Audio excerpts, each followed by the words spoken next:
Hello, hello. How are you all doing out there in YouTube podcast land? Welcome to Living Light, Dark to Dawn, Rock Solid, the place where you come to expand your thinking and elevate your way of being.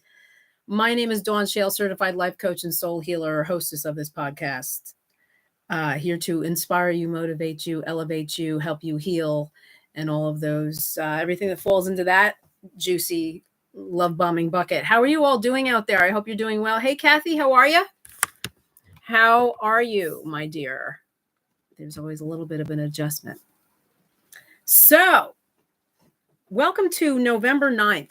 It is Thursday night, coming to you from Hunterdon County, New Jersey. As always, it was a beautiful day here today.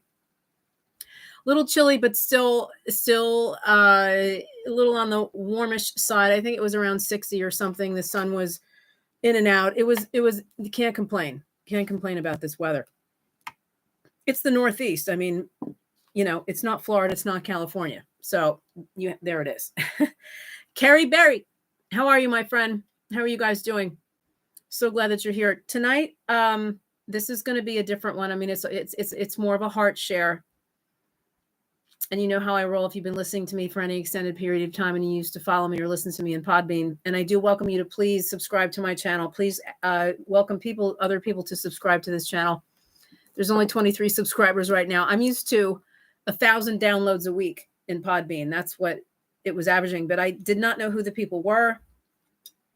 They were all over the world. They were global. I could look at the grid and I could see it was Ireland, it was South Africa, it was Canada, it was just Australia. It was all over the world. People listening and downloading episodes. But I never could see the names of people or who they were. So this is it's a different format. And I'm just being honest, I'm still getting used to it. I used to do Facebook Lives all the time. And I would talk for about 45 minutes in Facebook, but there's only so much you can reach in a Facebook Live. And I want this to be able to reach people at a larger scale here. So that's why I've done this. And that's what my intention is. And, to make a bigger impact. 23 subscribers isn't too much right now, but hey, don't despise small beginnings, right? At least here in this space. So how are you all doing? Quick shout outs to Margie and Bet, Ms.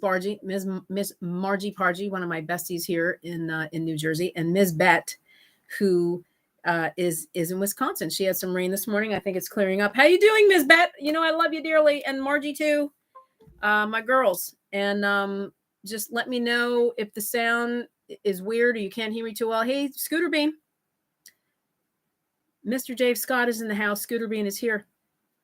So I don't know if Lori's going to show up. I don't know her too well. I love her, though, by the way. I love her energy, and she's great.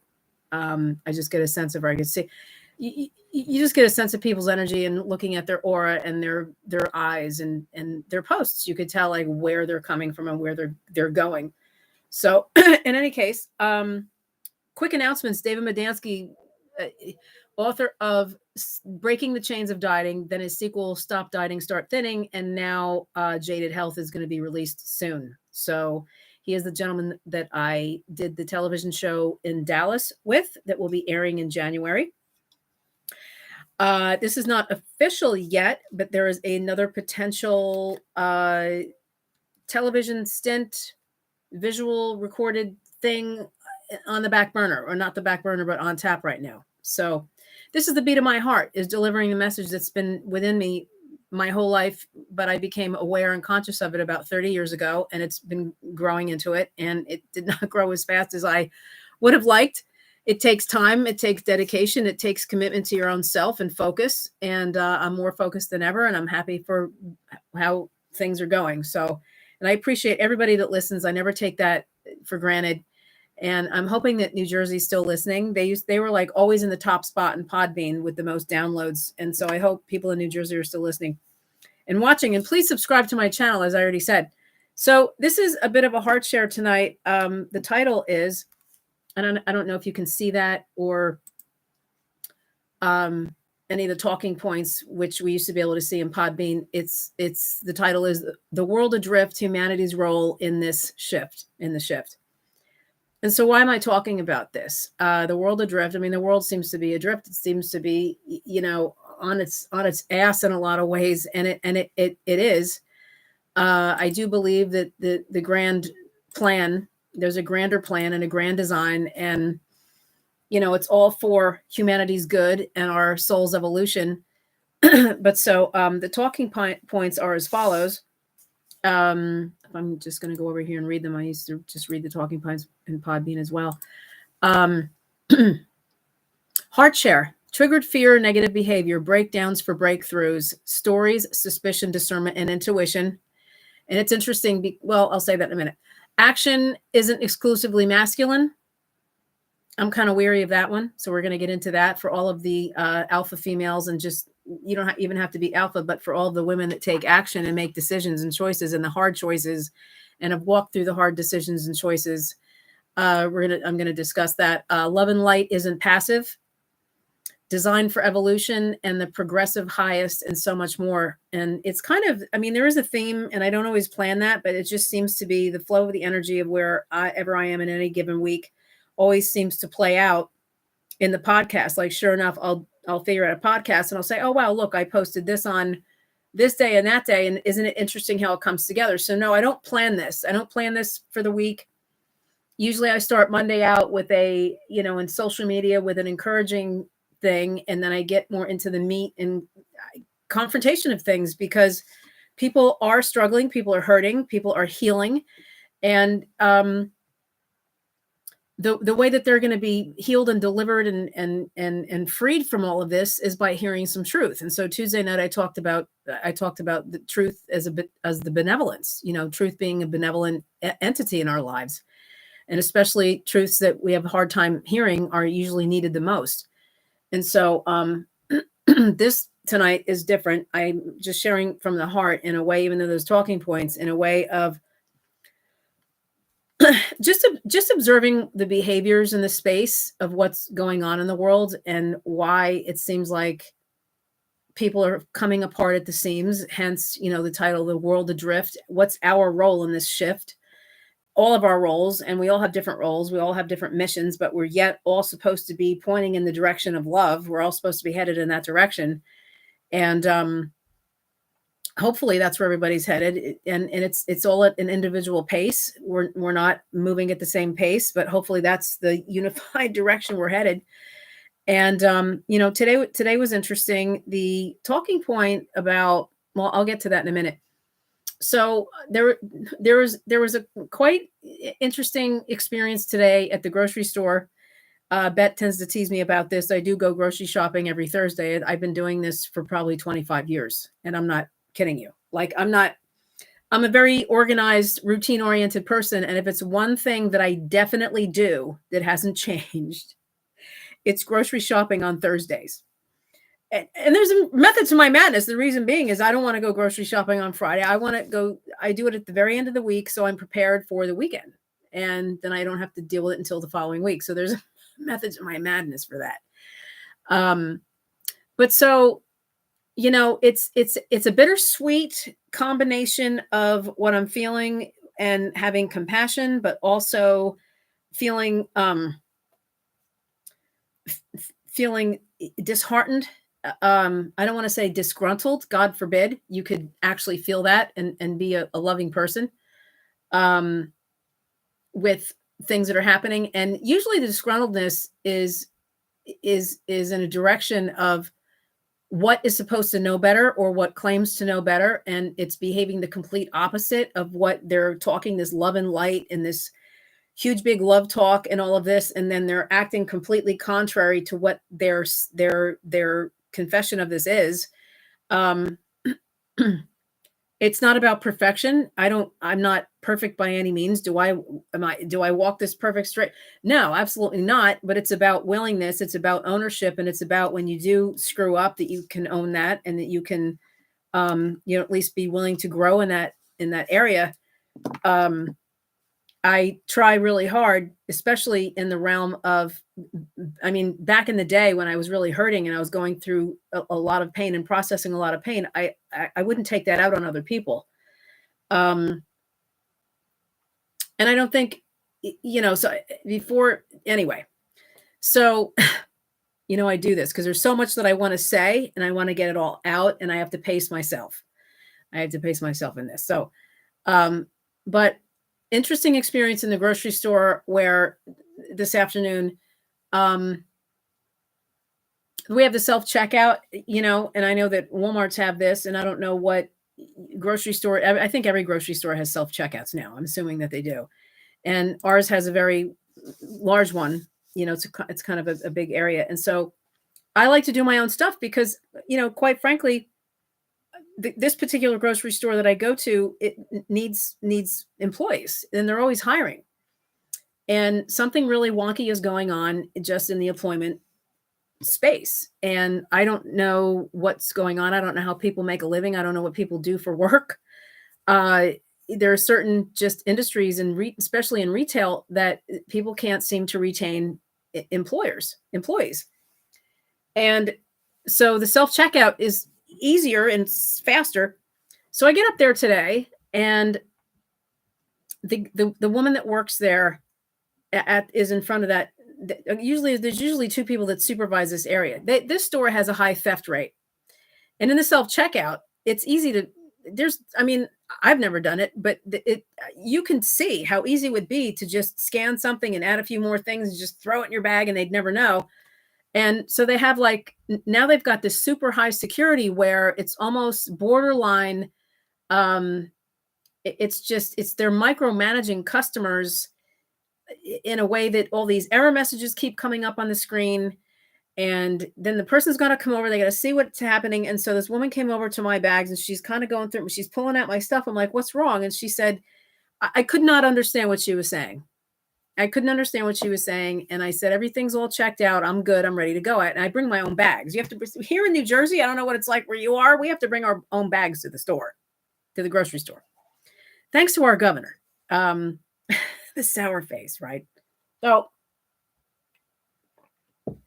it's not like that in every state, but they did away with plastic to save the environment and to help contribute to the what's it called? The green movement. But what's the green? What's that whole? I'm sorry, because I don't believe in it. I don't believe. I believe that Mother Earth is responding the way that it is and is emerging with a message to humanity for us to come into alignment. And that's what I believe that is happening, is to raise the consciousness, like the earth is just reacting to. But what is it called? It's a big political thing. The Green New Deal. Yes, Carrie, you can thank God for Carrie. But yes, it's the Green New Deal, but there's something else. What is it? Climate change. Hello? Climate change.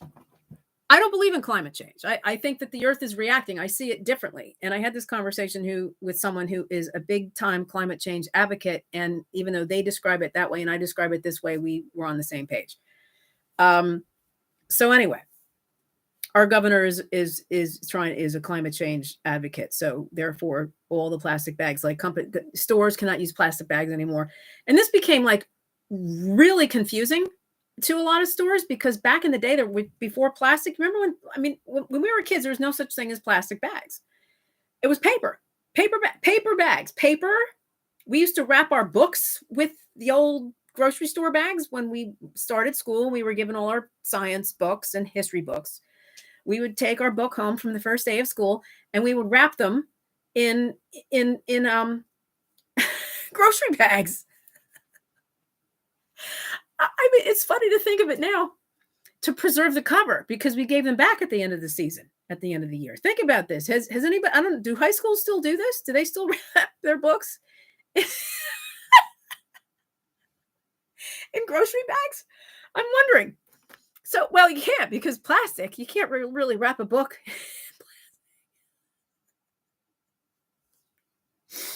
Oh my God. So that's what we did. So the plastic came on the scene. But all of a sudden, there was this mass confusion. There are some stores that you have to buy the paper bag now. Yes, Dave, we used to write on it. Dawn plus Gary, Lisa loves Scott, all this stuff. We would draw AC/DC and Rush with the symbol of the man with the star in the back. Just scribble all over it. Oh my God.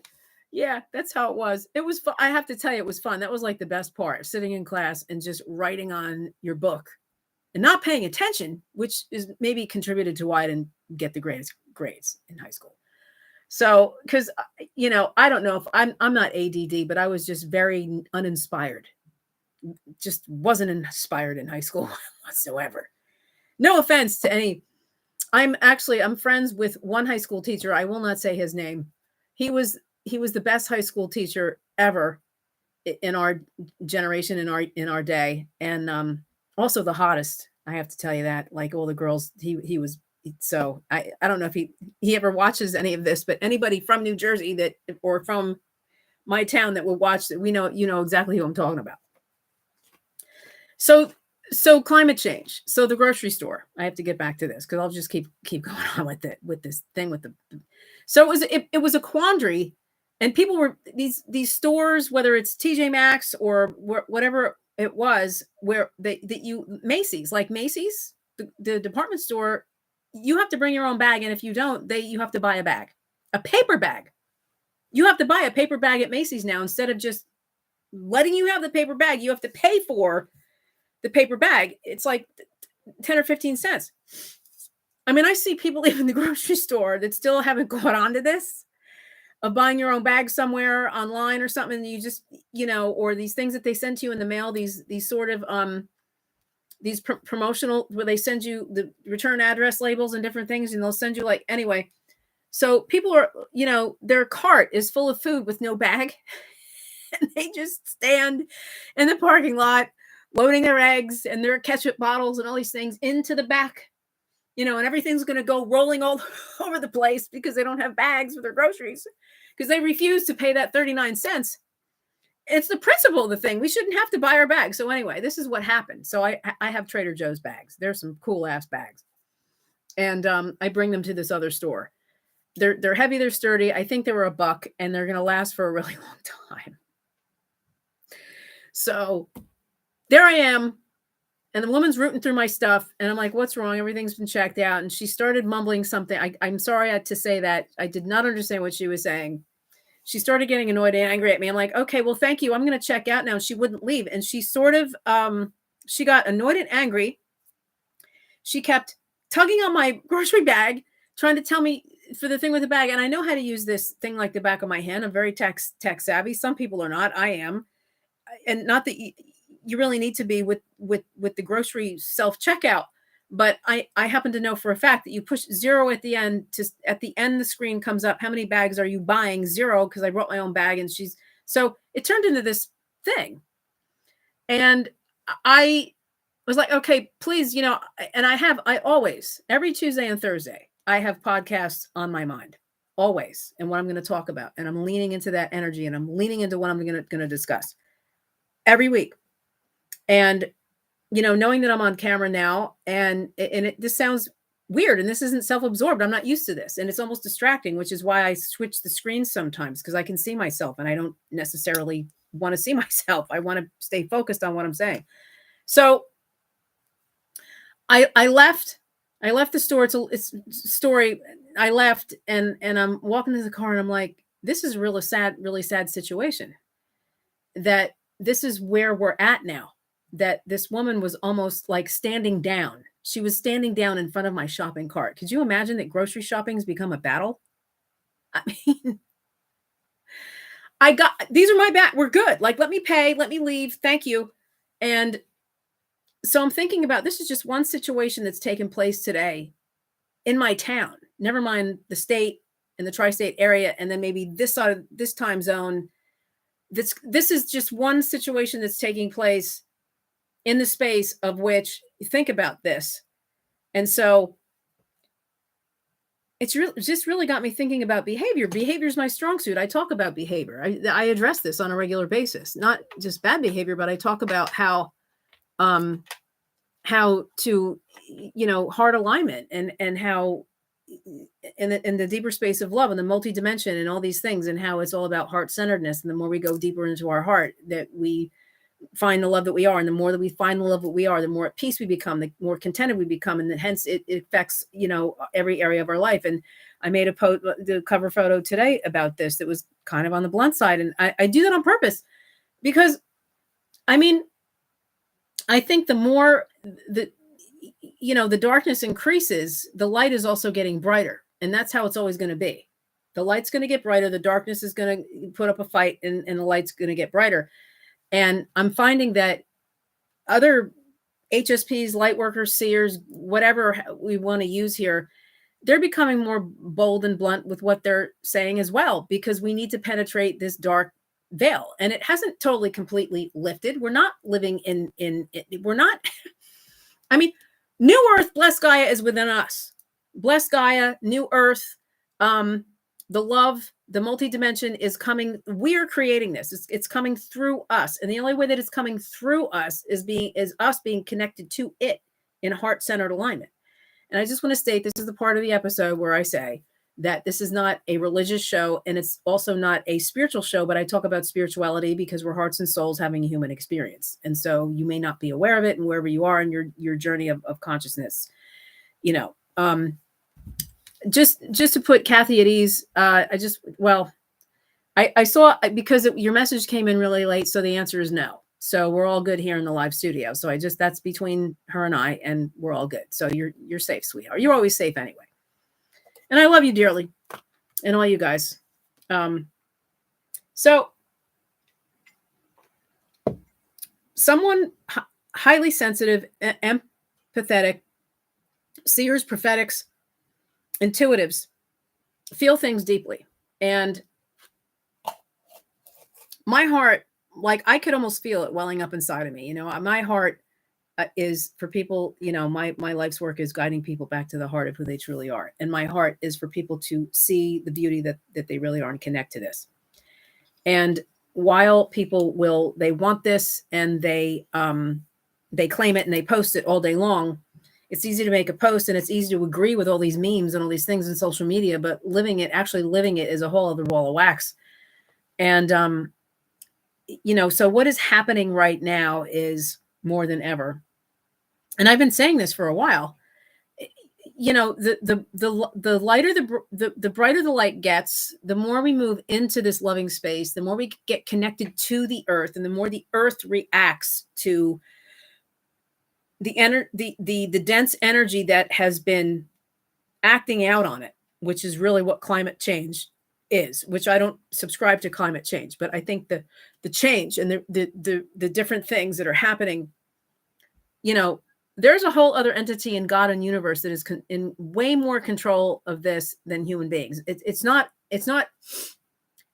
our fault because we use too much hairspray and because we put too much garbage into the dumps. I mean, although that's not a good thing,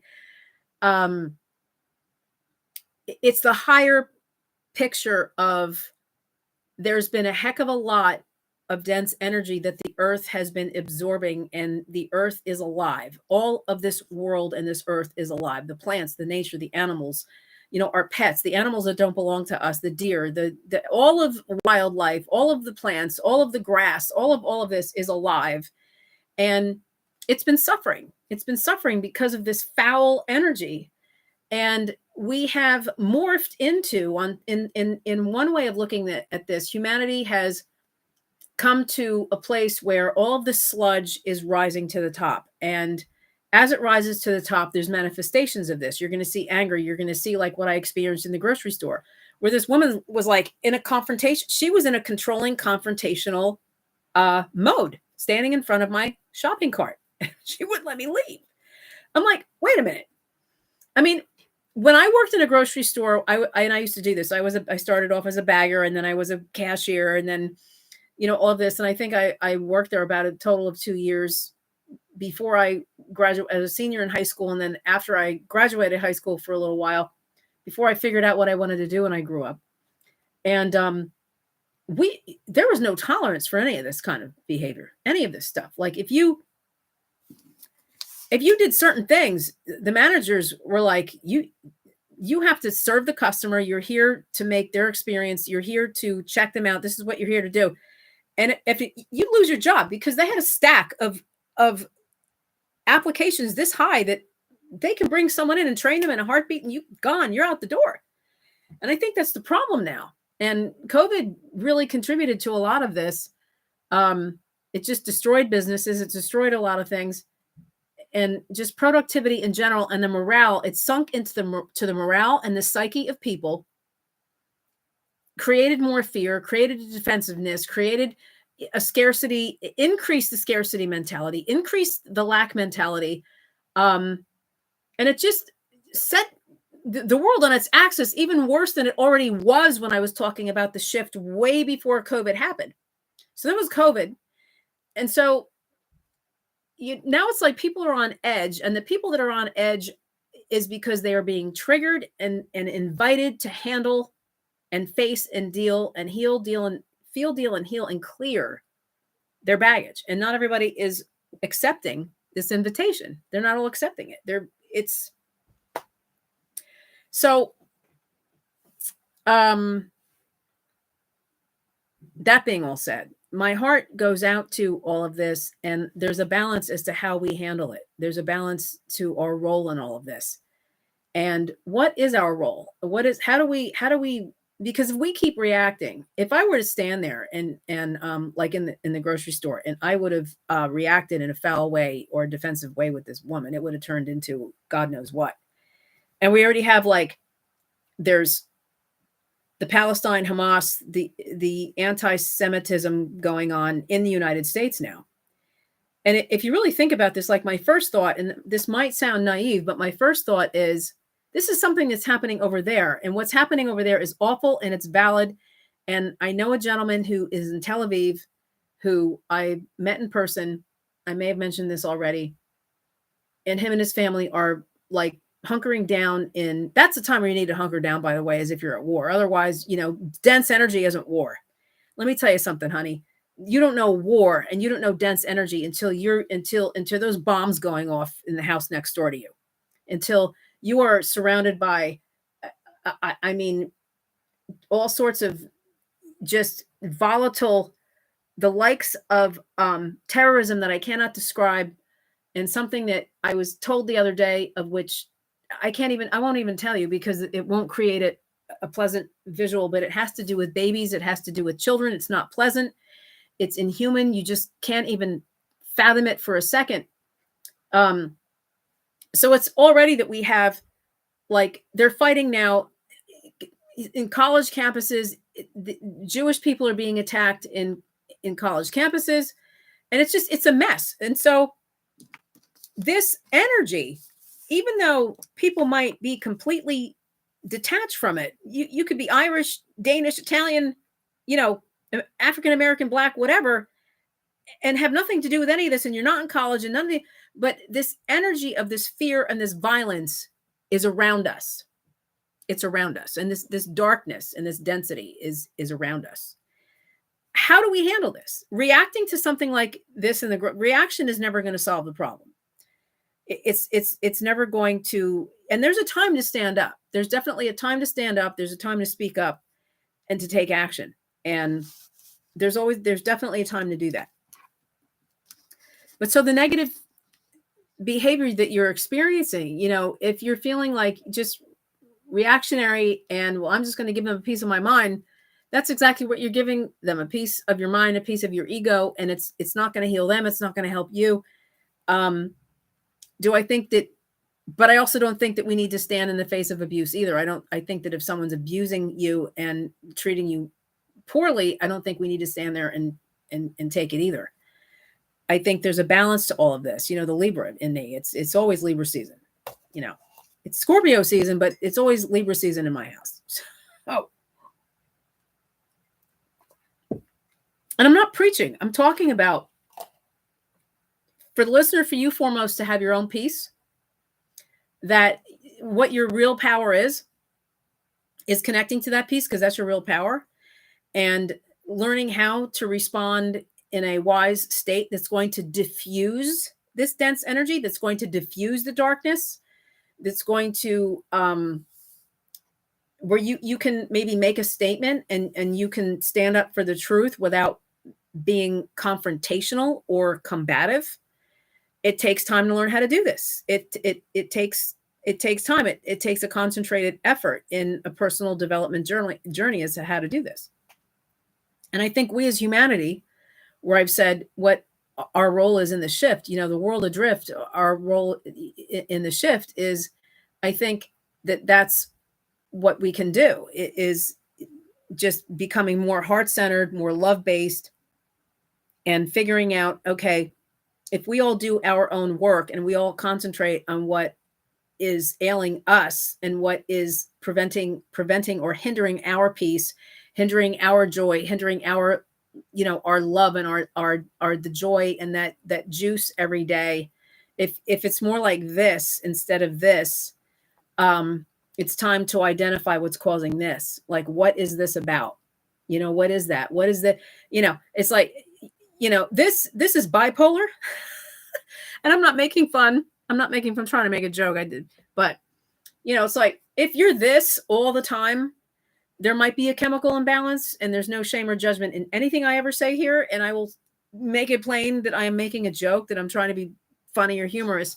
But we all experience, ups and downs and incidentals and infractions once in a while. But living like this, on the regular or in relationships is not normal. It's supposed to be more like this, a flow of like, okay, what do I mean by this? You're going along, and then you have an issue with a friend, and you work it out. And so maybe it goes like this for a minute, and then you work it out, and it goes, and you just keep flowing along. You keep moving along. You keep forgiving. You keep, the forbearance. You keep the tolerance. You keep the benefit of the doubt going. You keep, the open communication and the vulnerability being shared, instead of the alternative. And what is the alternative? Well, the alternative is, so the breakdown, talking about breakthrough. So the breakdowns that I'm talking about, such as what happened today at the grocery store, and there's a ton of breakdowns that people might be experiencing all the time, especially if you're a large family, if you're raising kids, you have 3-4 kids at home, and you're a man, or your man, woman, husband, wife situation, or you're a single mom, you're a single dad, and there's more than one person in the home. Like, it's easy for me to create peace in my house. I'm the only one here, so it's easy. I keep the peace. Like, the peace is always, it's always, and believe it or not, like, I have certain music going all day long. I have just my rituals and things that I do, because even though I live alone, there's still stuff, that energies and stuff is going on. And I'm very cognizant of that. And I'm very conscious of constantly keeping myself in a peace-filled state, because then when something happens like that, I can handle it appropriately. I can respond to it instead of react. I can, and it's growing and becoming more and more grounded in this peace, and more grounded. And if you live in a household full of people, or maybe there's 3 or 4 people, maybe it's not a household, but it's maybe there's two of you. Maybe there's 2 of you. Maybe it's brother, sister, man, who knows, whatever it is, 2 people, 3, 4 people, using those challenging moments to make you stronger, to, what doesn't kill you makes you stronger. I don't agree with that statement, and I don't care who sang it, but to make you, bring you into that state of peace and love that is more empowering to you, so you can respond better instead of react, like this. And so, breakdowns are always an invitation to a breakthrough. Breakdowns are always an indication of what you're moving to. Breakdowns are always something that might be ending, and you're moving into a new beginning. And that's how that's the perspective. And when you have that perspective, because life isn't, no matter how conscious and aware you become, life, no one's exempt from adversity. Nobody's exempt from trials and challenges, but it's, you learn how, from the source, the strong source within you, you learn how to handle these better, instead of fighting and arguing with your spouse, your boyfriend, your girlfriend, a family member, a coworker, tuning people out, acting immature on social media, becoming, involved in cliques and groups that all they do is validate each other. And I'm going to say this, there's a lot of this going on in social media. There's a lot of, I can feel it. I mean, I've said this before, and I'm not going to explain why or how, but I can tell that there are just, maybe there's just certain people that are in an avoidance space that they avoid on purpose, that they don't engage on purpose. My space and all these people here in my space has always been uh, um, open to engagement, whether it's Instagram or Facebook or wherever else, open for engagement to interact with each other. And it works both ways. And so I've made a lot of great, amazing friends over the course of 15 years, I think it is, in the forum, in the social media forum. And that's my objective. I've gotten most of my clients from Facebook, and it's been business networking. And I wouldn't have gone to Texas if it wasn't for Facebook. I would have never moved to California if it wasn't for Facebook. Like, there's so many good, amazing things that came into my life as a result of Facebook. And everybody handles it differently. And some people just are, they're on the outskirts, they're watching and they're observing. And then there's the trollers, and then there's the judgers, and then there's the criticizers, and then there's the people that will read your information or read other people's content, and then they'll, and you can tell, like, I pay attention, and I'm not trolling. It's not about that. I'm just observant. I've always been observant ever since I was a kid. And my mother used to say, she doesn't miss a trick. I heard that. I can't tell you how many times when I was a kid. What does this mean? She doesn't miss a trick? She doesn't miss a trick. That's, my mother used to say that. I still don't, I guess. So it's just, I notice things. And when you're a highly sensitive person and an empath, you notice things, and you get a sense of energy, and you get a sense of intention, and you get a sense of where people are going with things. And so I have several friends that their content has been copied and stolen. And there's a couple of people that are on Facebook that have thousands of members, followers, and I don't want to mention names. Like, I'm going to get to the point where I'm going to start, where I will. But there's this one guy, I'll say this, his name begins with an M, and he posts, and a lot of women follow him because women love conscious men. Oh boy, women just go crazy over conscious men and all the spiritual playboys. And that's what this guy is, because he steals content from the internet and other people. And how do I know this? I know this because a dear friend of mine has read his post and will Google his content, and then the real author comes up. So you got to be smart. If you want to know what's authentic and real, all you have to do is take someone's content, copy it, throw it into the Google search bar, and see who the real, and if someone else, I mean, this is what this person does, and this is what you can do to tell if it's authentic or not. That we have to do this, but I'm just saying that this guy has stolen more spiritual work from so many authors and so many spiritual teachers and leaders that does not belong to him. Doesn't belong to him. And people share it. And they were sharing it in this one group that I was in. I'm like, oh my God, there's this person. They have no idea that this guy steals everybody's work. No clue. None. And they're friends that do this. They'll see something and they'll, for me, I do this. If I see a post that has inspired me, and I've done this over the course of the years, I have a track record for this. If I post something in social media that I wrote, but it was inspired by someone else, I will say, this was inspired by Todd Traherne. This was inspired by so-and-so. And I will give credit to that person just to say that this inspired me, and why not? Why not? And the only reason not is because, like, this guy wants to be social media famous. And there are other people that want to look like they want either the likes, the loves, or they want a voice. And here's the voice. And this is our role in this shift, is tuning into your own voice, your own wisdom, your own, what is coming up in here? What is coming up in here? What is really populating within yourself that you are learning, that you are realizing, that you are gathering from observing? What is that? That's your message, not what someone else has written or someone else has stated, but what's happening in here.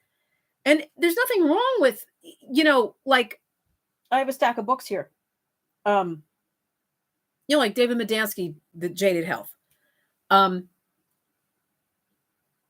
Dr. David Friedman of Food Sanity, his sequel's coming out very soon. I'm going to have him on this podcast. I'm sure he's still going to be on. He was a guest on my show early last year.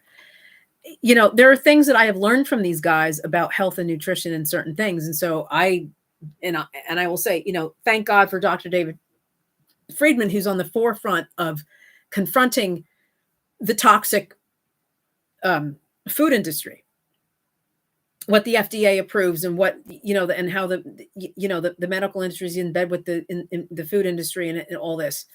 And so that's the point that I'm making with this, is at least say, hey, you know, give someone credit where credit's due. So breakdowns for breakthroughs. I mean, so the behavior is very indicative of where a person is inside. Behavior is always indicative of how a person feels about themselves. It's always indicative of how the work that they're doing, how connected they are to themselves, what they realize about love. Let me see what Kathy's saying here. MH also, that's who I'm talking about. I said M. I don't know if Kathy heard that. Absolutely. So MH is MH is the initials of this guy who steals other people's content, and he does, and she knows it, and I know. We know this. I'm starting to create my own memes from what I feel I have learned. Awesome. So I don't have the cheering thing going on anymore. The sound effects. But yes, so that particular person steals other people's content on the regular, and I realized this months ago. It was either later last year or earlier this year, because there was someone that I follow who he posted her content and put his name on it. And he didn't just put his name on it. He put the carbon, the CC, the copyrights. It's like, he didn't write this, and he's putting copyrights and all and his name on it. It's like, oh my God. If you're going to follow a resource and follow someone that's posting content, make sure it's original. And why does that matter? It matters because of the it's heart earned, and the blood, sweat, and tears that, and the personal work and the inner, you know, introspection and the reflection that people have done to take the time to do their inner work and understand why they are the way they are, what's caused them to behave the way they have, how they've gotten their breakthrough in it, the joy and peace that they're living in now. And this is the process by which it happened. And so here's the end result of that. Here's the product of the process. It's the product of a process. It's the product of it's a heart-earned process. So to steal someone else's work is intellectual property, as it's called legally. You know, it's no, and Dave said it's not authentic. It's absolutely not. It's not real. It didn't come from that person. It came from somebody else. And you're a thief. You're stealing somebody else's heart is really what it is. You're stealing somebody's heart-earned work. So I'm going to move into story, suspicion, discernment, and intuition. And so part of how we can handle these different behaviors and our own. I was thinking today about this, and it was social media oriented, and it has to do with discernment and intuition. And I was saying a minute ago that how you can feel and sense certain people that they're in an avoidance space, or in this, they're, you know,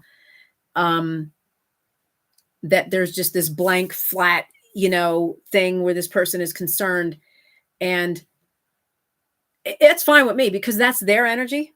And if you're sensing this or feeling this or experiencing this with anybody, and I'm talking about people that spend some significant time in social media, and you connect with certain people every single day or often, and there's this change or this shift. Either there's a heck of a lot of gossip going on, or which is also their own energy that they're feeding into, and there's a return on that. Any sort of energy that isn't of the love, light, beaming, joy, peace space of really wanting to engage, where it's clear and it's free, and there's no, you know, static in the background of suspicion, of you know, speculation. That's what I meant to write down here. Speculation.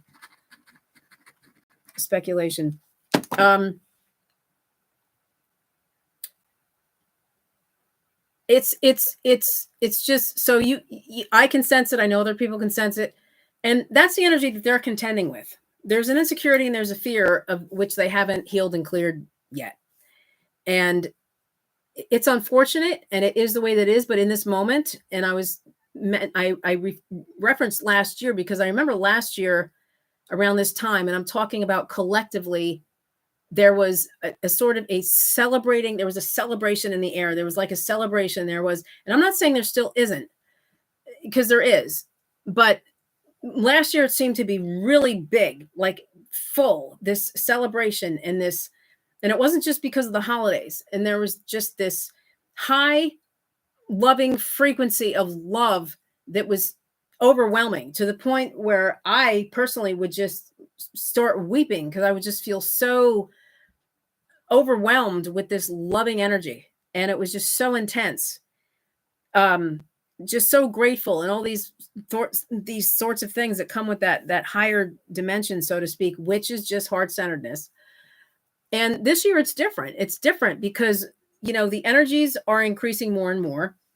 There's a thing called solar flares and flashes and this kind of thing. And as the universe shifts and as we shift in an energetic and spiritual space, there are people that have been prepared for this to hold and anchor the light of what I was referring to with the higher dimension and anchoring the light.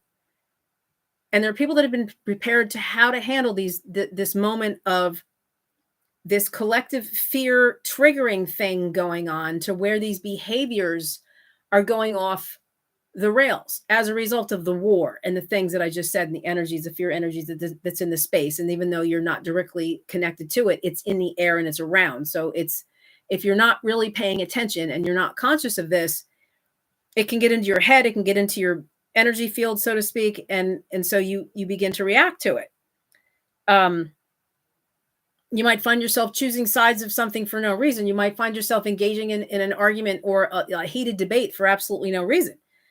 And so, but there are people who have been prepared for this. And I think it's considered the first wave. And I don't want to get too woo-woo here. I really don't. That's not my objective. I don't want to get too woo-woo. The people on the front lines of this heart-centered stuff, this multidimensional stuff, the higher frequency stuff that are on the first wave, the people that have been preparing for this. I'll explain this. Like 25 years ago, when I was in my healing journey and going to therapies and doing all these things, a lot of people now that you might have, I have come in contact with, in relationship with, they are just like 2-3 years into their healing journey of what I was engulfed in that long ago. And so now they're in this space and encountering all of this stuff that's coming to the surface. They might be in the fire, considered in the fire, a dark night of the soul. And so I feel myself, as well as tons others, have been prepared for such a time as this, to help these people process through and heal through this. It gets sticky when the people that are in this are also dragging their ego along with it. And what does this mean when you're dragging your ego along with it? It's like, well, I'm hot, I'm cold, I'm on, I'm off. Like, I think you're this amazing, loving sister one minute, and then I don't want to talk to you for weeks on end for absolutely no reason. This that I was talking about, this up and down stuff. And when this is up and down, it's indicative of, the high of mental understanding, and then the low because you need to embody it. And so now you're going back down into ego.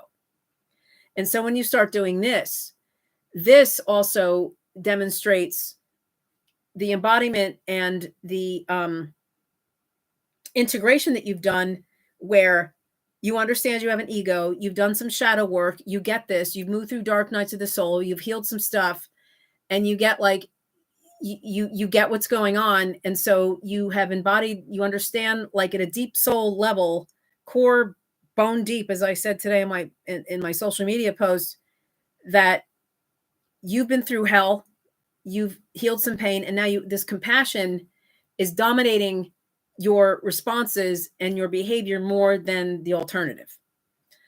And it takes time to get there. And it doesn't happen by scrolling through social media. It doesn't happen by memes. It doesn't happen just by reading a couple of books. And the hardest part is people who feel called to be a healer, called to be in teachers, called to be of service and assistance in this space, but you haven't completely done your healing work into a wholeness of from this to this. And it doesn't mean perfection. It just means you're not this anymore, and you're more, then it turns into this, and then it's just you're kind of like this, because life is always going to have waves and bumps and stuff. That ego that I just mentioned is going to come in. Well, I'm a healer too. Well, I'm a teacher, and I'm this too, and I'm this too. And like so the jealousy and the competition comes in, and it's like this. When you are in a place of wholeness and you're in a place of healing, that isn't even in your space. It doesn't even live there. It's not a consideration. It's not something that even, what happened? Okay.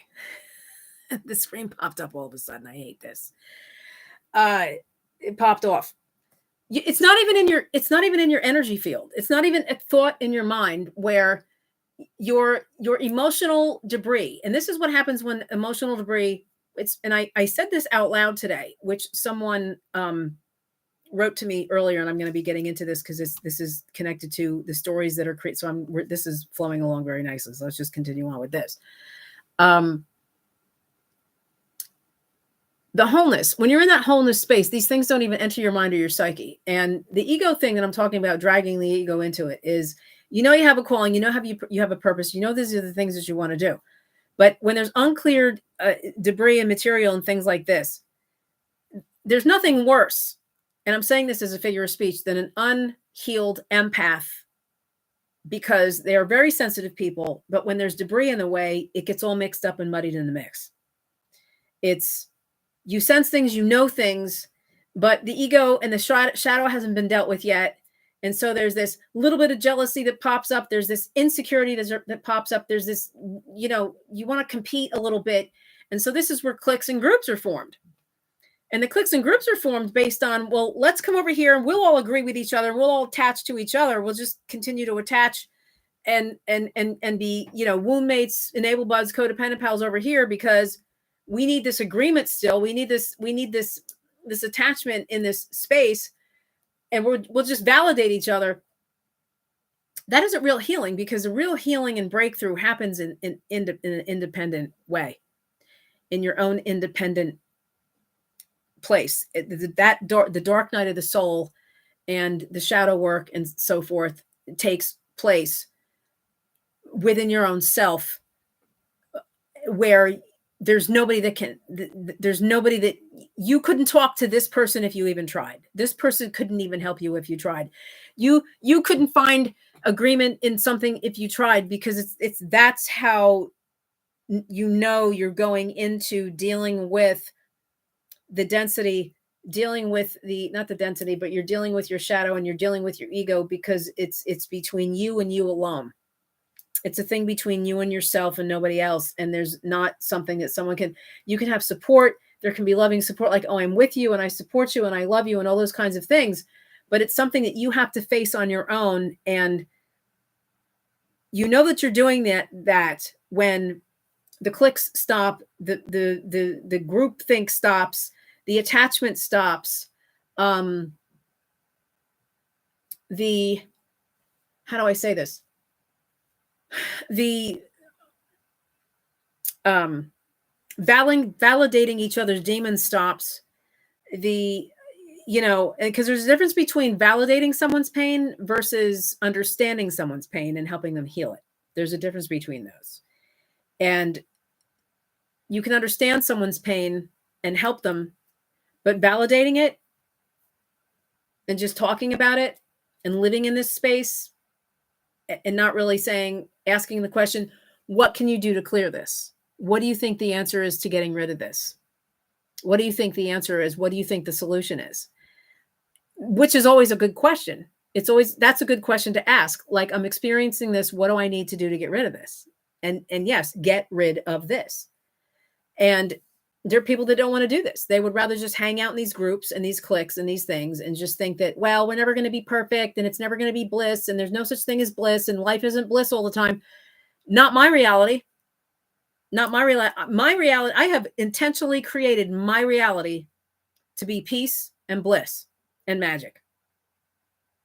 Yesterday was an awesome day. I mean, if I can interrupt myself, and I hate to kind of do that. I like to tell stories. I hate to do that because I don't want to get off track of the stories and the suspicions. So let me say this. If you don't deal with this, here's what happens. And then stories are created, and assumption, speculation, and suspicion, of which is perverted. They think that it's intuition, and it's not. It's not. Discernment is a whole other thing. It's a whole completely different energy than suspicion, speculation, and assumption. And so where there is insecurity and where there is fear and where there is jealousy and competition, even a little bit, like this little bit thing going on, if you don't get rid of the root of what's causing this, what you think you're discerning and what you think you're identifying is driven by this energy a lot of times. It's and that's what I said a few minutes ago about being muddied in the mix.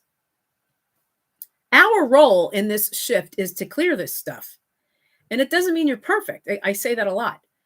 To clear this stuff. And yes, it is absolutely possible to get into a place of total confidence and walking in your authority and power to where this stuff doesn't come up anymore. You can celebrate someone's greatness. You can celebrate someone's accomplishments. You can celebrate someone's progress. You can celebrate where someone is. You can consider another man handsome. You can call another woman beautiful without, and men don't typically do that with each other. Like, you'll never see, like, Dave's never going to go to Carrie's page and say, "Oh, you're so handsome." He's never going to do that. I certainly hope not. But me and Kathy are queens. We're like sister queens. So, she's the queen, I'm the queen. There's a place where, women call each other beautiful. We're in the sisterhood tribe. And it doesn't just mean outward. It's you're beautiful based on who you are. You're beautiful based on what you're connected to. You're beautiful based on your alignment. You're beautiful based on the work that you're doing, your personal development. You're beautiful based on that. And so women do that with each other. And we also can say that men are handsome and good looking and all those things, but that's a whole different thing. But for the women, especially when you're of age, and if you've carried this energy for a very long time, it gets all the more harder to clear. It really does. Yeah. Queens, baby. It gets harder to clear. And I'll tell you why, because the pride and ego says, well, I'm this old and I don't feel I need to do this work anymore. And I'm not really going to do this work. Okay. So what legacy are you leaving behind? What kind of an example are you leaving behind? Because there's a generation that's coming up that needs solid, grounded examples and energy of this higher frequency more than ever. And that's what I want to pass along. And I never had children, but I've mothered people in different ways, in different spaces, in different ways. And the legacy I want to leave behind has got to be something that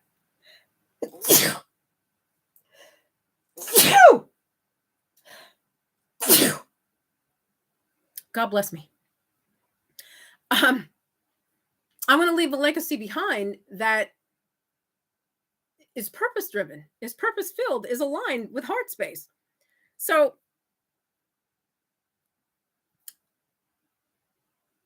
especially in the social media space, you can read something and thank you, you guys. You can read something in a social media space and interpret it the wrong way and hold this person in and if this applies to anybody who's listening, if you're reading things or if there's someone in your social media world that irks you or that is you're just bothered, or you're thinking the worst of it, and you're always wondering what their intentions are, and you're suspicious and you're suspect, and you're speculating about where they're coming from all the time, there's a problem. There's something that is really out of alignment and a fear there that needs to be cleared, because for the most part, you get to a place where when you're really in a whole space, that most of what you're reading and seeing is, that it's well-intended, and you have a sense that it's well-intended, and you believe that it's well-intended, and you just don't have that sludge going on. Real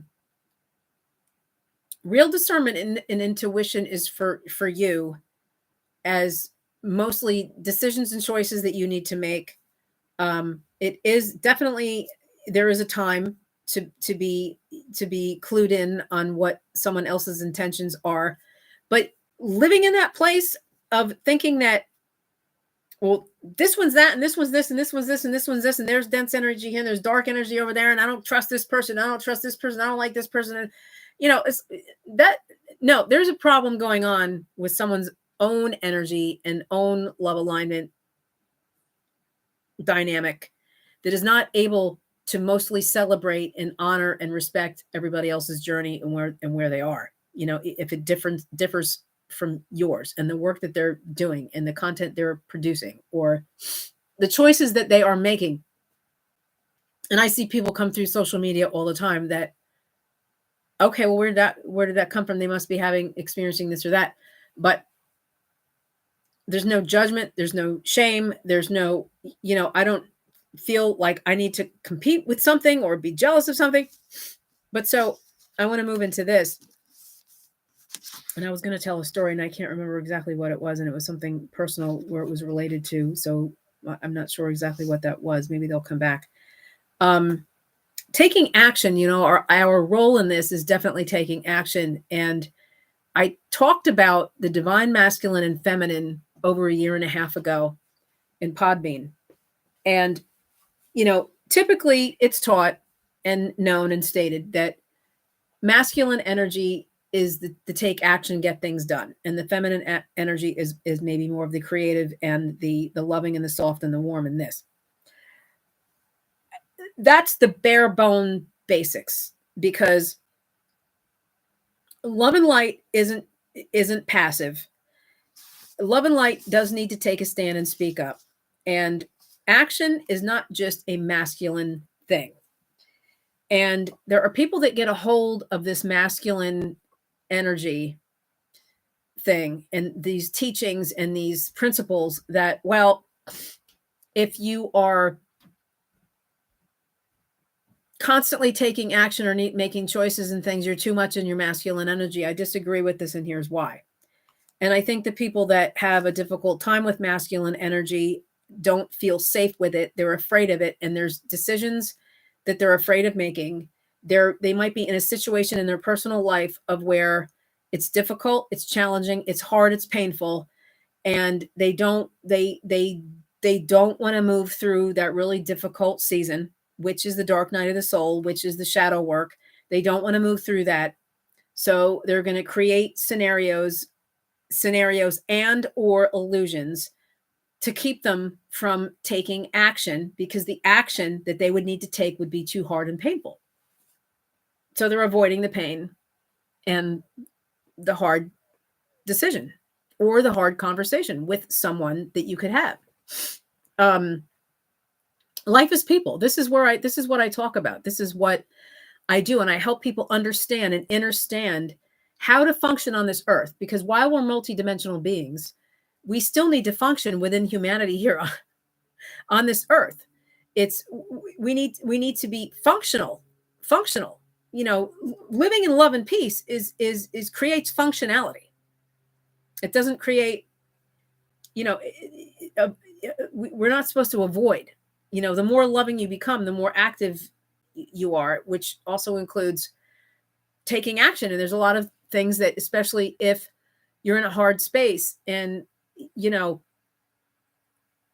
it's potentially painful, but that doesn't mean that people that are taking action are functioning too much in their masculine energy, especially women. It's like, no, women are just making decisions. They're just doing things that are really tough. I've done some really tough things throughout the years of where I had to make choices because I don't have family support. I have family overseas that I don't talk to all the time. I mean, rarely do I talk to these loving people. So I'm it. I support myself. There's no brother, sister, cousin. My friends are my family. I'm very tight with my friends, and we have a support system and a sister tribe, and they have my back. but it's different than like family's different, and I don't have that. And so I've had to really take care of myself.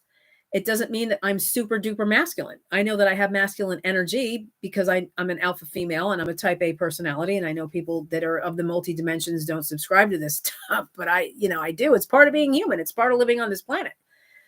And so I know when to speak and when not to. There's a particular situation in my life of where I really need to be sensitive as to when I can speak and when I shouldn't. And I'm handling that really well, and I'm happy that I'm doing that. But action is not just unto masculine energy. It means that you're willing to face the pain and the hard stuff. And I know that some situations are really super hard. I know a lot of women that had several kids that went through, I got to get divorced again. I know a friend from years back who was married this second time, and the guy, and I honor this woman. She's done amazing things with her life. She's kicked ass. I mean, she really has and she's married for the third time, and I respect her for this because she didn't give up. But her second marriage, she ended up being married to an alcoholic and was not planning on this, did not see this before she got married. She had a child with him. And it was hard. It was hard. It was divorce again. Second divorce, second child. Talk about the judgment, the shame, and all these things that people probably put her way, which slung in her direction, which I'm sure they did. I don't know of anybody that did. I didn't. But and she I don't want to say too much, not that anybody would know who she was, but she got certified in her license in a field, and she busted her ass to take care of her kids, to be an awesome mom, and to do what it took to make life happen. And it was hard because she already had a child from her first husband. She got pregnant when she was 18 or 19 years old. She might have been 18. Maybe she was 17. Her first son is 30, I think now. This goes back to the early 90s. This is like old church day stuff, But it was hard for her to do this. It was hard. And after the second divorce, she did some work. She had to have done some work. And so she met her husband that she's married to now and will be for the rest of her life, and her soulmate and all this. But she went through some hard ass shit to get there. And there are no shortcuts. And especially if you're a healer, a teacher, and all these things, you cannot take shortcuts. You can't heal other people and teach other people until you've been through that dark night. And I'm talking about the dark night to where it's gut wrenching, snots on the floor, bawling your eyes out. And I've done this, and I know what this is like. And I did that for years of just being alone and feeling lonely and feeling like, I don't have any family, and a lot of Christmas mornings by myself, and Thanksgivings by myself, and Easter's by myself.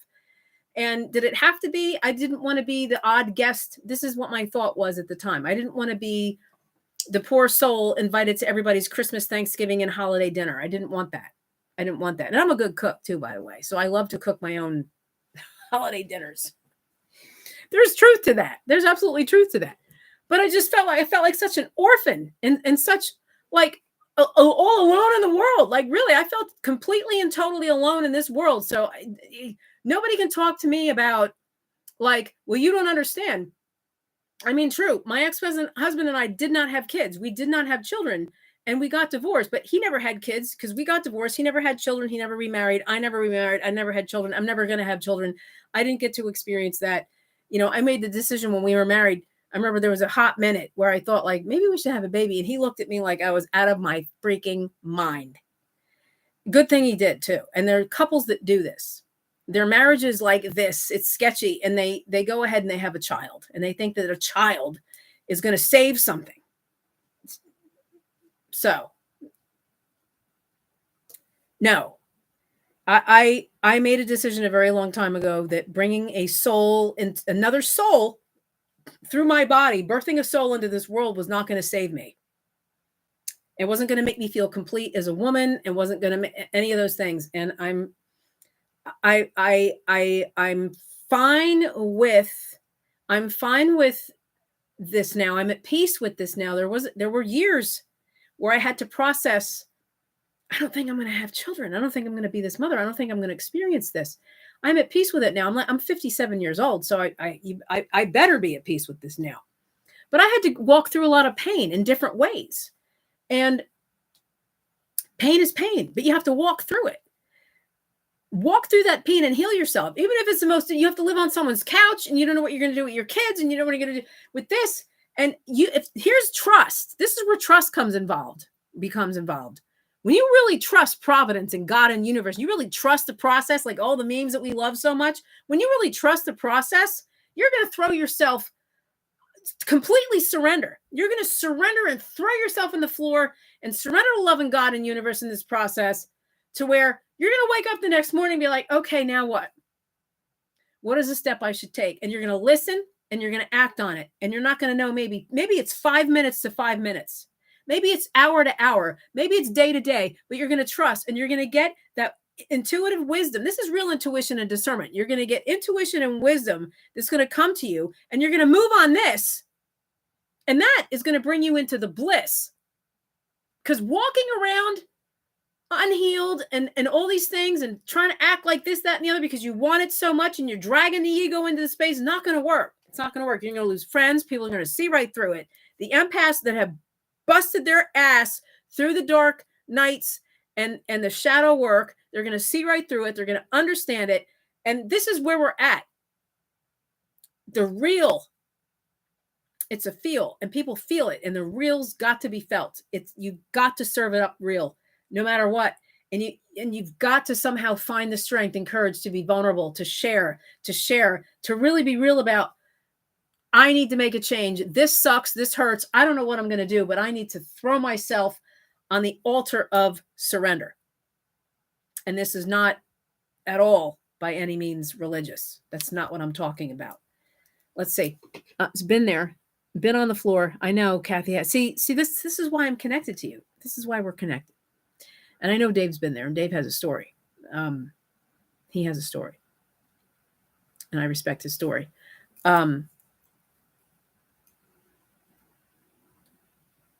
There are moments in my life where I felt completely and totally shame. And when you can do that, and you can rise up above that. And shame is a condition in this world anyway. There's a condition of because of the condition system and the codependent system.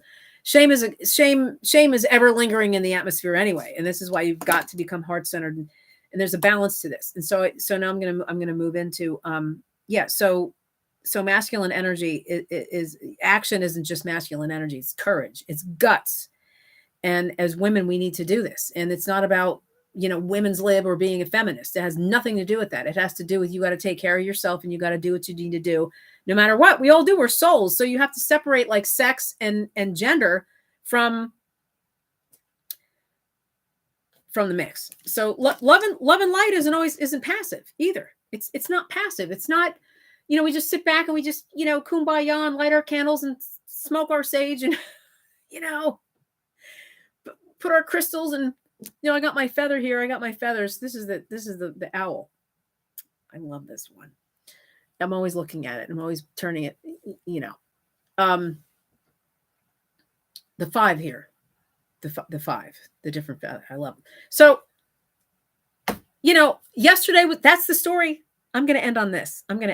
Here's what happened. I'm going to tell this story. This is going to sound weird to some people, and I don't care anymore. I have to be open about this. And I'm just, surrendering to the process of that. Maybe some people are not going to listen to me anymore because this sounds too woo-woo and weird.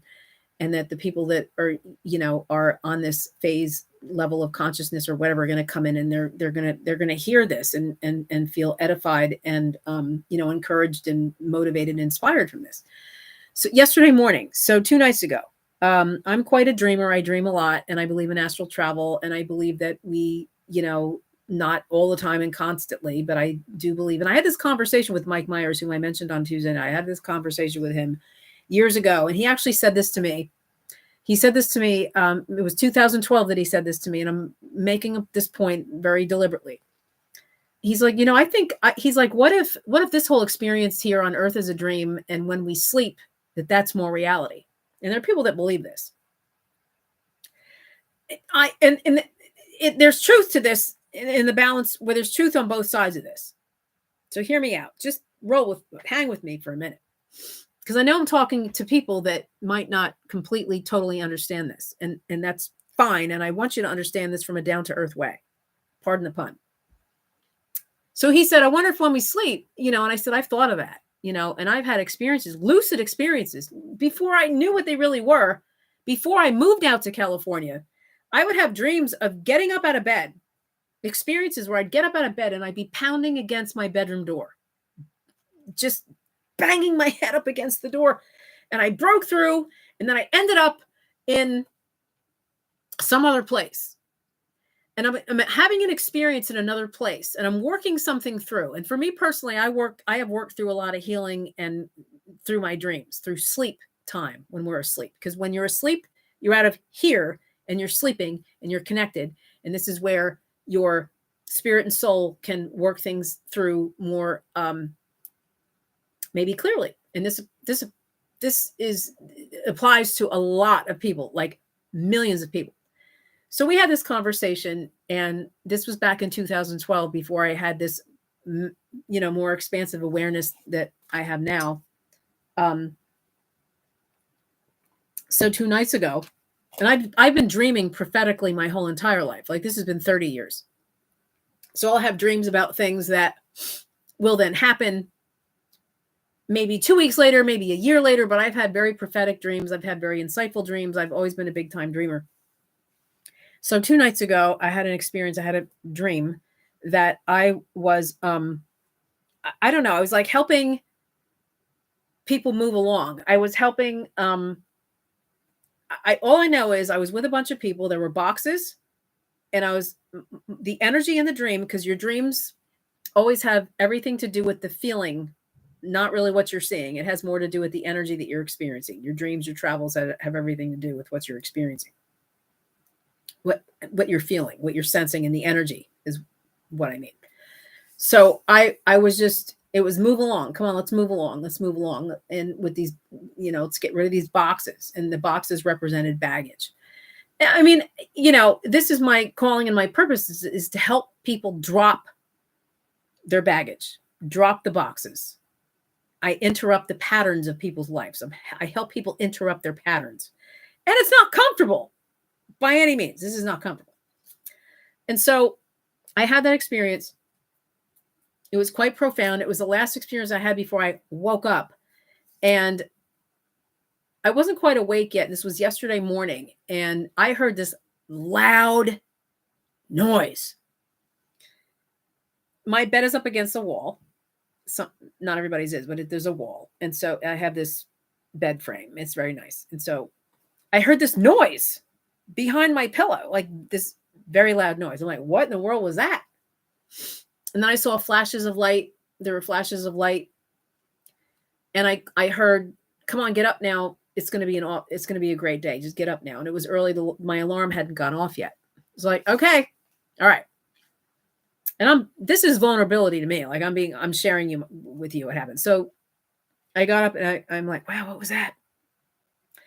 And my body, meaning the experience that I had, the boxes and this stuff, and my body felt like I was run over by a train. Like I felt this aching coming up my head again, and I just felt like, what is going on? So it's a combination of the energies that are coming into the earth, and it's also the experience that I just had, of which, okay, we're in the launching pad. We returned to the launching pad, and so I get up. I'm like, all right, it's going to be a great day. And I think it was yesterday. I posted a video. I really don't remember. And it was, as the day progressed, one thing led to another, and there was another feather, and there were just things that all came together. And by the end of the day, I was like, wow, I was like mouth dropping. What I heard was correct. This is how you know you're on the right track, is when you hear things like this and it happens. When it confirms itself and it happens. Okay, so I heard this and this was great and it was an amazing day. Huge shift. It was great. Things that I've been taking action towards. So now there's some benefits that are manifesting from taking that action. And the magic is in the action, by the way. There's always magic in the action. And so that's, is an example of our role here on this planet and dealing with all these different things. And you can welcome this into your life at any given time. I want to experience that. I want to see an angel. I want, if you have a desire for this, if you have, if you're interested in, the supernatural, and you're interested in God and universe, and you're interested in these things, all you have to do is open yourself up to it and ask. And it's loving, it's benevolent. It is, it's incredible. It's expansive. It's, only going to enhance your soul's evolution and your journey to deeper love and support. Like, I know that I am guided, guarded, supported, and protected. I know that. I'm living on ancestral territory. Like, I was guided here to this place. I couldn't have made this happen if I tried, because I was living down the shore several years ago. And I wanted to come back to this county so bad. And this was before I knew that my ancestors pioneered this county. And then I found out that my ancestors pioneered this county, Hunterdon County, New Jersey. They had a 100-acre farm, and it was horse and buggy. They were the pioneers of this county, and this 100 acres is big, kind of like, this. So they were the pioneers of this county. This is in my bloodline. And so I wanted to come back here so much because I was kind of originally from here before, where I graduated high school. And, when I came here, I started realizing, oh my gosh, I live down the street from my great grandfather's namesake street. There's a street named Dally.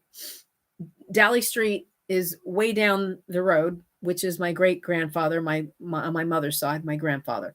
So there's a street named after my mother's side of the family. And then the other direction, there's a church. And I would say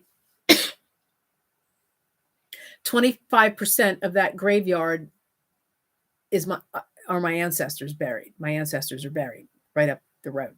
So that whole thing that goes around that, I'm protected by my ancestors is kind of true. So I didn't know this. I did not know when I found this place, where I was going to be sitting between the street name and the church. And so I got to know the pastor of the church, and I have the family Bible, which is 1,000 years old. And it's really quite profound. And I'm literally living on ancestral territory. And so I didn't try to make this happen, and all things happen for no, I'm not. No, I'm going to shut up. I'm taking that back, because all things don't happen for a reason. And I talk about that all the time. This happened for a reason.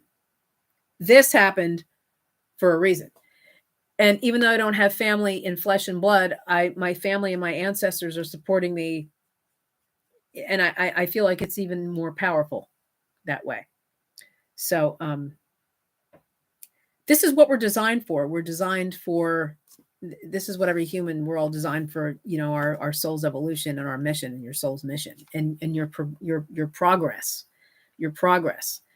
And sometimes progress includes the worst time that you want to go through.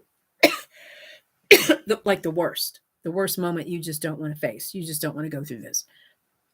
What you're avoiding going through is probably going to lead you to your greatest beauty and breakthrough ever in life. What you don't want to face. I faced this. It was 2008. I don't even remember that year. I remember that year was woefully painful. It was hard. Basically 2008 was, I just went to work and wanted to come home and go to bed. I didn't want to do anything else, nothing else. And And I was in therapy though. I was definitely in therapy. And it was hard. It was a hard ass year. And it was everything I could do to get out of bed in the morning, and anything. I took whatever I could get. If there was a rainbow from a storm, if there was whatever it was, I took whatever I could get in that moment. And the crow has always been my spirit animal. I know that sounds weird, but the crow was my spirit animal. The crow, 25 years of this. And there's a story behind that, but crows signify change. They're significant of change. And